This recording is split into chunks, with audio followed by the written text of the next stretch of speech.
Can I get a mining job from overseas? Conversations about mining. Hi, Jess. How are you? Yeah, great. Thanks, Andrew. How you going? Yeah, good. Thank you. So today's question, can you get a mining job if you're overseas before you get to Australia? I know you get asked this one a lot. So what's the answer?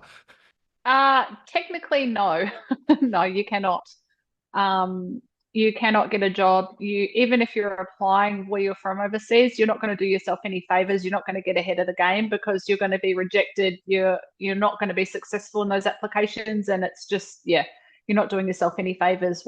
What you can do is you can find out what entry level roles you meet the minimum requirements for.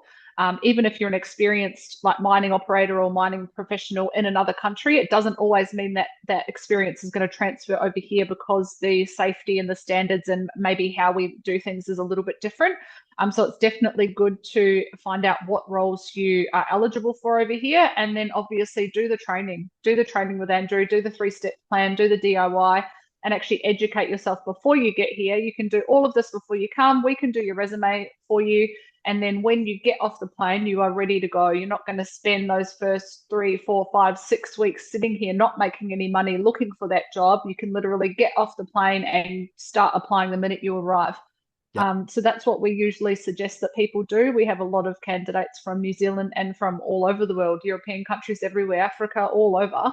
Um, that all do it that way. And that seems to be the most successful way is once you are step foot in the country, you sort out, your driver's license, you sort everything out and you have that Australian address and you start applying. And we've had a lot of success actually with our overseas candidates from New Zealand and from around the world that have came over, arrived, and within, some of them a few days have got a job and they're off on site.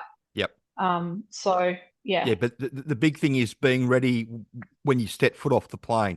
I talk to so many yeah, people that get here and they've been here for 2 or 3 weeks and then they've worked out, oh, yeah, I need to do the training and I need to get my resume sorted and I need to do this. But they've yeah, already burnt through a lot of money that they were going to use to set yeah, themselves up when they got here.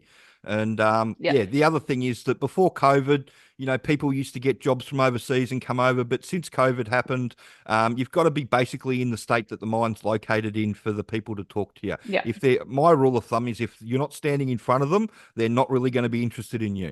Because I know with what we do yeah, on the underground side of things, they used to medical people in the eastern states and let them come over for yeah, jobs and employ them from the east states. Even 12 months ago, they were doing that. But now they've had a whole heap of people that just haven't shown up for whatever reason. And so yeah, now they yeah. want everybody to be standing in front of them before they'll actually talk to them.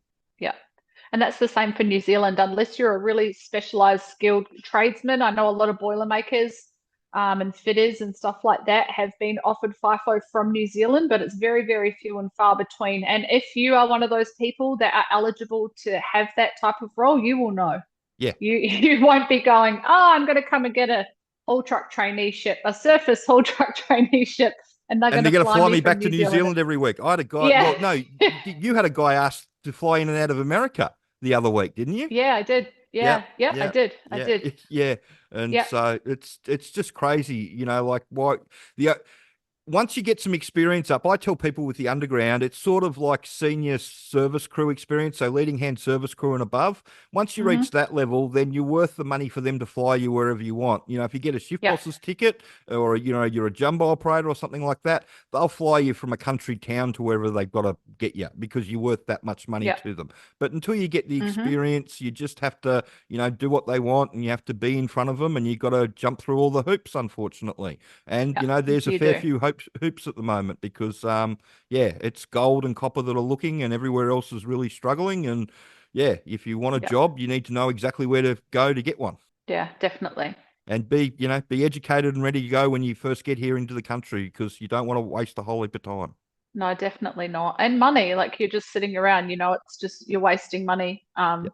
Yeah, Make that investment before you come, get set up, be ready to go, and then when you arrive, you won't waste any time. You won't waste any time or money. You'll be out there working, making money.